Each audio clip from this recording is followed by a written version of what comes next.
Coucou à tous, aujourd'hui on va parler des pleurs du nourrisson, à savoir ce qu'il faut faire quand bébé pleure. Il n'y a pas de solution miracle, je vais juste vous donner quelques petits conseils, par-ci par-là, que moi j'ai un petit peu appris avec ma puce, et j'espère que ça vous sera utile. Il faut savoir qu'il n'y a pas de mode d'emploi du bébé. Chaque bébé est différent, chaque pleur est différent. Ça va être différent d'un bébé à un autre. On ne naît pas maman, on devient maman. Et ça, il faut vraiment que vous le rentriez dans le crâne, c'est que vraiment, au fur et à mesure que vous allez élever votre enfant, que vous allez passer du temps avec lui, que le bébé va pleurer, que vous allez essayer plein de choses, et vous allez apprendre en fait à reconnaître ses pleurs. Je peux pas, en fait, il n'y a pas comment dire, telle pleure ne correspond pas à telle chose. C'est vraiment en fonction de votre enfant, comment vous allez vraiment le ressentir vous. C'est-à-dire que il y a différents types de pleurs. Vous avez le pleur du j'ai faim, le pleur du j'ai sommeil, le pleur du j'ai chaud, j'ai froid, j'ai juste envie de râler, j'ai juste besoin d'un câlin. Vraiment, il y a plein de pleurs, et c'est chaque maman qui va apprendre au fur et à mesure des mois qui passent, des semaines qui défilent, à reconnaître les pleurs de son bébé. Moi, ça a été au début très dur de comprendre ce qu'elle avait, et c'est pour les premiers bébés, c'est toujours comme ça. Et je peux pas vous dire pour quand on a un deuxième enfant si c'est pareil ou pas. Il faut savoir que les premiers mois, votre enfant, s'il pleure, c'est qu'il a quelque chose, peu importe quoi, mais ce ne sont pas des caprices. Un bébé ne fait pas de caprices jusqu'à... je peux pas vous dire un âge exact, ça dépend des enfants, mais vraiment, on va dire que les 6 premiers mois, je dis en gros, hein, ça peut être moins comme plus, un bébé ne fait pas de caprice. S'il pleure, s'il a quelque chose, s'il va pleurer, s'il va manifester de la colère, c'est qu'il a quelque chose. Peu importe ce qu'il a mal aux dents, qu'il a faim, qu'il a soif, qu'il a sommeil, qu'il a envie d'un câlin, comme je vous ai dit, c'est vraiment...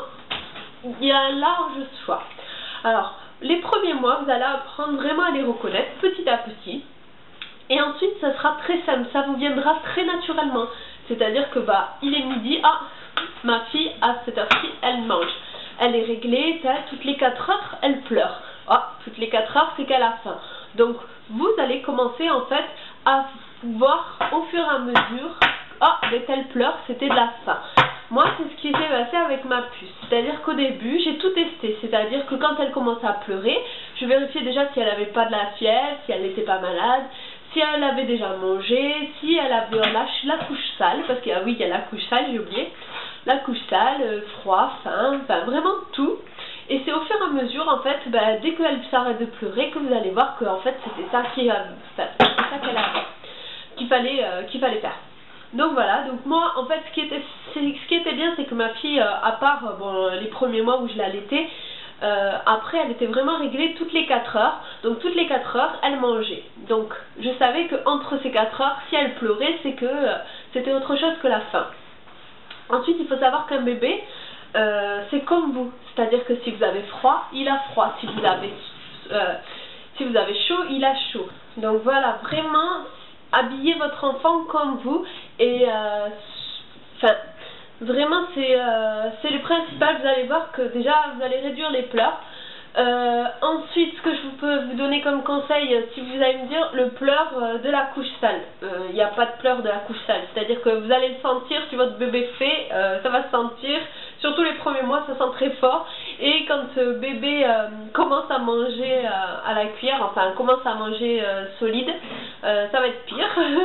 Je vous épargne les odeurs, mais voilà, c'est vraiment, vous allez le sentir, il n'y a pas de solution. Donc la faim, en fonction de votre enfant, comment il mange, s'il a mangé déjà et tout ça. Vérifiez en premier, désolée je fais ça parce que ma fille est en train de faire le tour de moi, en train de marcher et me tenir. Eh oui, c'est joli. Donc voilà. Ensuite, vérifiez en premier, en fait, le truc basique. On vérifie sa couche.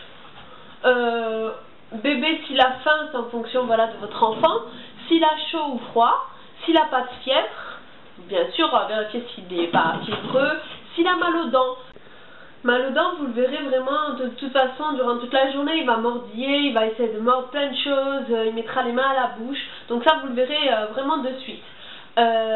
Ensuite, le truc c'est que si tout voilà, s'il n'est pas malade, s'il a la couche propre, s'il a mangé, s'il n'a pas chaud ni froid, etc., c'est que voilà, c'est peut-être juste qu'il a besoin d'être réconforté, donc voilà, faites-lui un gros câlin et peut-être que les pleurs cesseront.